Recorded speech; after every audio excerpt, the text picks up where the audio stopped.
Is it a bird? Is it a plane? Is it a meteorite that will crash us and destroy us entirely? Well, that may have been more favourable. Instead, it's the return of Dinios. And actually, I think that statement before might have been a bit harsh on the character, as honestly, I love the emotional element the character brought to this episode. So, with that being said, hello everyone and welcome to Dueling with Downton. Today we're talking all things episode 132 of the Yugioh Go Rush anime series. The return of Dinios, and it was a cool return episode. Of course, the episode being about her was a little bit painful on the ears, but I like how we got this perspective of someone that's not been around for a long time and had to learn all of these new sort of summoning mechanics and adapt to all of these different changes to their environment and overcome new challenges. But I'm actually going to start this review off by talking about Goha Yuna, as she's back on for delusional Yuga love train, planning their lives together and adding in new elements, making it seem like she has a way to actually meet him, even though he's meant to have returned to the Seven's timeline. So does she have a massive plan or idea in mind? Now we do have a focus on Kaiyama, the Darkmeister's cat, within this episode, and we previously had our heroes travel to the future as cats in season 2. So could we revisit that kind of plot thread? I'm not so sure, but we've had odder things happen within the show. Bear in mind though, it is still slightly odd again how both Yuna and the cat are missing at the end of this particular episode. Meaning that whatever Yuna has in mind, the cat is an important figure. Now this episode itself was rather light-hearted and comedic for the first half, as we're trying to see who Yuamu could marry to kick off the Odo family tree. With a lot of crazy talks about being a great grandmother in terms of being Yuga's descendant and yeah, I don't see many connections or roads to romance for Yuamu with our current cast.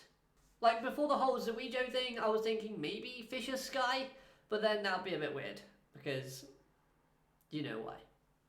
Now then, we explore the possibility of Yugioh being a lover for Yuamu. Things got a little steamy, as I don't think Yugioh in any way, type or form has those type of romantic feelings for Yuamu.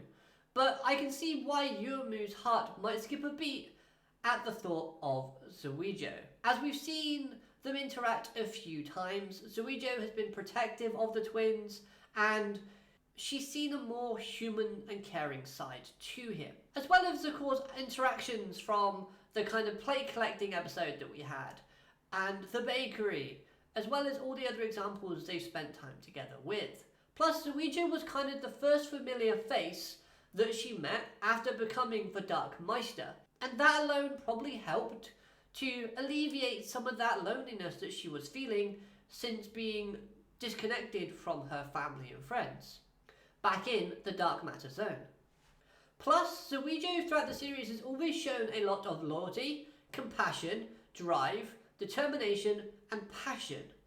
But now he's not showing that, which helps to kind of explain why Yuamu's heart stopped beating so fast at the end of the episode, once Dinios and Dunk, I can't remember her actual name, sorry, pointed out how much he's changed.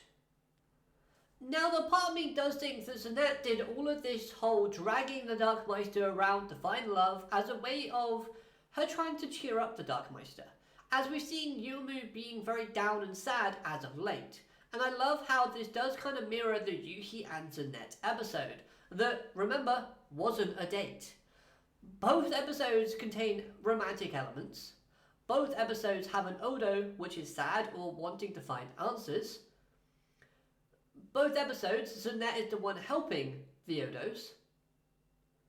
And at both times, we've seen the Dark Men, Yuhi / now Otis, Yugioh with booster packs. So I do like the kind of similarities we've got between those two episodes.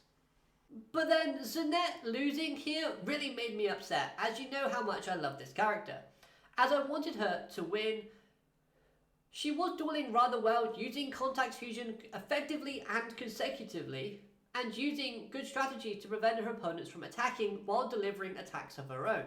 This I thought was great dueling progress from the character. But credit to Dinios, even if that spell card was a complete ass pull in bouncing her opponent's monsters back, she still did well in overcoming a new summoning mechanic that she wasn't aware of and getting a win, making her record 50-50. Kind of like a Ladybug has identical/even number spots. The emotional breakdown element of her character, though, within this episode was rather touching, as she's someone who loves and idolizes Yugioh, mainly for his passion and commitment to the Vulgarians. But now she's seeing that person being a shell of his former glorious self, who turned his back on his people. Also, Dinios would do anything to save Yugioh, but after learning how Yugioh has done nothing to try and save the Vulgarians, but instead tried to stop anyone from saving/reviving them, understandably you can see why she's feeling heartbroken. Now, Yugioh saying that we lived our lives to the fullest and disappeared, thus becoming true life forms, is on brand for the character, as that's what he wanted and fought for back in Season 1. But this type of thinking does lack any sense of desire to experience new things in life. To give everyone a fair chance at life, as yes, they all faded because their time was up, but they did it all at the same time. There was no individualism in their deaths, no honour. So instead of thinking like, we've already died, we've already achieved what I've wanted to achieve for our race, he should be out there trying to bring them back and give them another chance at life, to live their lives to the actual fullest, as they please, and die doing the things that they love. We know that Hitamori and Dinios have this sort of lovers' rivalry between them, because they both love Yugioh. But seeing them kind of bonding in this episode, as they both share the same pain, was really wholesome and sweet. Thankfully, and hopefully they both get the happy ending soon. On another topic though, seeing Tamako taking action within this episode, jumping through hoops to help Dinios and Hitamori, was great. See what I did there? Jumping through hoops? Because, basketball. But this action helps to reinforce the friendships and bonds that she's created with all of these characters. Other notes from this episode, it was good seeing how we have another Danamu, thanks to the win over Zeyet, as this looks like we're gearing up for another Vulgarian return. And although our heroes are expecting either Dinios or Mayuda to return, they're going to be pleasantly surprised seeing that they get two other helpful hands as well. So all around, this was a fun, lighthearted and emotional episode that leaves you with a few laughs, mysteries and excitement for things to come. So let me know what you thought of this episode in the comments down below. Hope you've enjoyed this episode. If you have, hit that like button, comment, share, all of that good stuff, and subscribe for more videos Yu-Gi-Oh related. And have a great day. Alligator, matane. Goodbye.